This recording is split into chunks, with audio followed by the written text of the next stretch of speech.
तो आज मैं आपको स्टडी गाइड लेसन 1 बता रहा हूँ। हमने बहुत सारे स्टूडेंट्स का लाइफ ऑब्जर्व किया और बहुत सारे स्टूडेंट्स को पता ही नहीं रहता है कि सिस्टमेटिकली कैसे स्टडी करना होता है। तो ये उन सारे स्टूडेंट के लिए मैं स्पेशल बताना चाहता हूँ कि हम सिस्टमेटिकली स्टडी कैसे करते हैं। तो ऐसे मैं एक एक लेसन आपको बताऊंगा। आज का जो स्टडी गाइड का लेसन नंबर 1 सीख रहे और इस लेसन नंबर 1 का टाइटल है स्टेप्स टू स्टडी।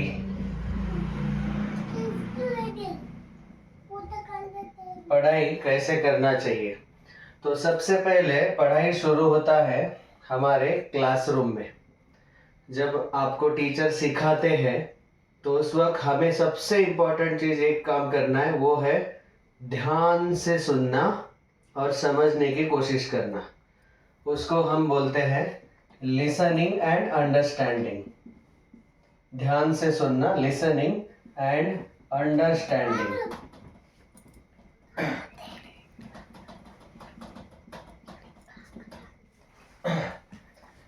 तो आपको जो भी पॉइंट क्लास में नहीं समझ में आता वो तुरंत टीचर को पूछना चाहिए बिना हिचक के। इसको संस्कृत में बोलते हैं श्रवणम। फिर जैसे आप ध्यान से सुनते हैं वो कंसेप्ट आपको पूरा समझ में आता है अच्छे से, जो सिखाया जाता है क्लास में। अब आपको वो कंसेप्ट समझ में आने के बाद उसको घर जाके रीडिंग करना होता है। जो नोट्स आपको टीचर लिख के देते हैं नोट्स, वो नोट्स आप जो लिख के दिए हैं या फिर बुक में से सिखाया है वो घर जाके हम पढ़ते हैं। संस्कृत में इसको बोलते हैं पठनम। फिर मतलब हमने अब क्या किया, जो कंसेप्ट था वो सीखा समझा, अब उसको रीड किया। अब हमें पूरा क्लैरिटी मिला कि हमें क्या सीखना है। अब उसको हमें याद करना है। तो तीसरा स्टेप आता है कंटम्पलेशन। कंटम्पलेशन, इसको संस्कृत में बोलते हैं मननम।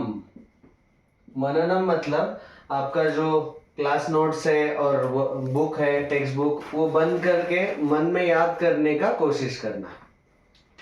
स्पेशली जो थ्योरी सब्जेक्ट होता है उनमें ये आपका मन में याद करने का जो कोशिश है, ये आपको बहुत उस सब्जेक्ट का मेमोरी आपका स्ट्रांग करता है। और कुछ सब्जेक्ट्स ऐसे होते हैं जिसमें कैलकुलेशंस आते हैं, थोड़ा प्रैक्टिस करना पड़ता है। तो अगला चौथा स्टेप है राइटिंग। राइटिंग को बोल सकते हैं सॉल्विंग। तो ये जो है राइटिंग और सॉल्विंग, इसमें हम एक्चुअल सॉल्व करके देखते हैं questions, step by step calculation करके देखते हैं स्टेप बाय स्टेप। जैसे आप देख सकते हैं कि फिजिक्स हुआ, केमिस्ट्री हुआ, मैथमेटिक्स हुआ, बायोलॉजी के डायग्राम्स हुए। तो इसमें कैलकुलेशन, फिजिक्स, मैथ्स और केमिस्ट्री में जहाँ जहाँ कैलकुलेशंस आते हैं वो क्वेश्चन आपको सॉल्व करके देखने होंगे। बायोलॉजी में जो फिगर्स आते हैं, डायग्राम्स आते हैं, वो ड्रॉ करके देखने पड़ते हैं, लिख के देखना पड़ता है। तो ये चौथा स्टेप है राइटिंग। ये 4 स्टेप हम करते हैं एग्जाम के पहले। अब जब एग्जाम आता है तो 5वां और 6वां स्टेप हम करते हैं। 5वां स्टेप रहता है रिवीजन और 6th स्टेप रहता है एग्जामिनेशन।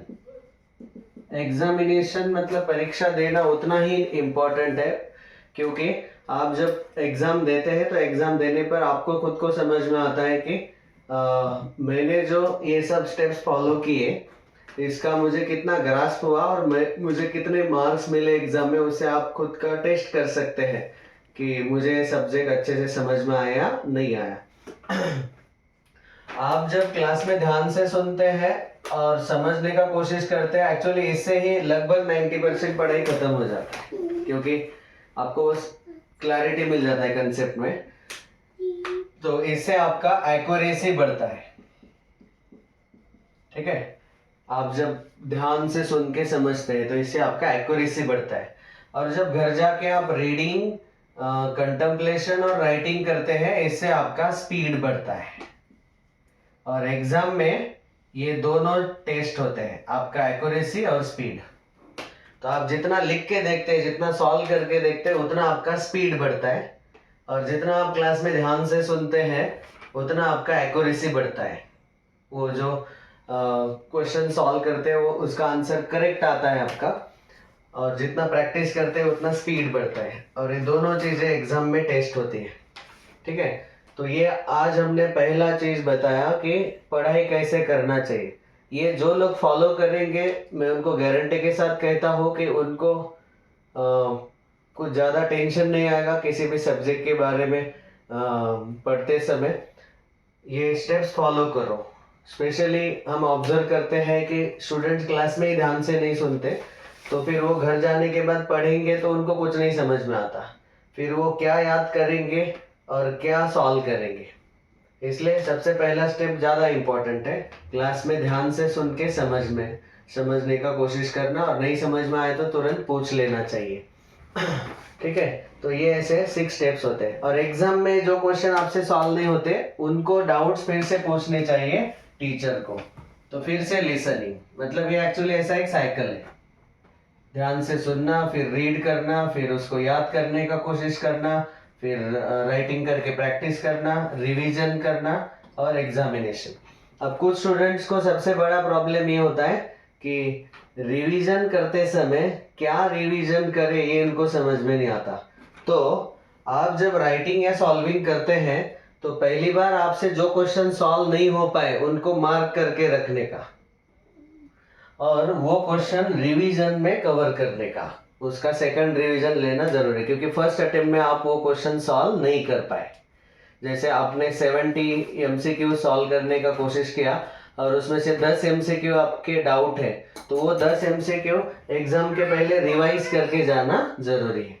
ठीक है, तो रिवीजन में हमें जो क्वेश्चन सॉल्व नहीं हो पाए, जो हाई लेवल के क्वेश्चंस थे, घुमा फिरा के पूछे गए थे, उनको रिवाइज करके एग्जाम को जाना चाहिए।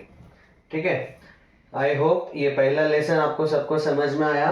ये 6 स्टेप्स फॉलो करो, आपका बहुत अच्छा रिजल्ट आएगा। दूसरा लेसन हम सीखने वाले, वो अगले वीडियो में मैं भेजूंगा, that is how to manage time in students life. Time को कैसे मैनेज करना चाहिए। Thank you.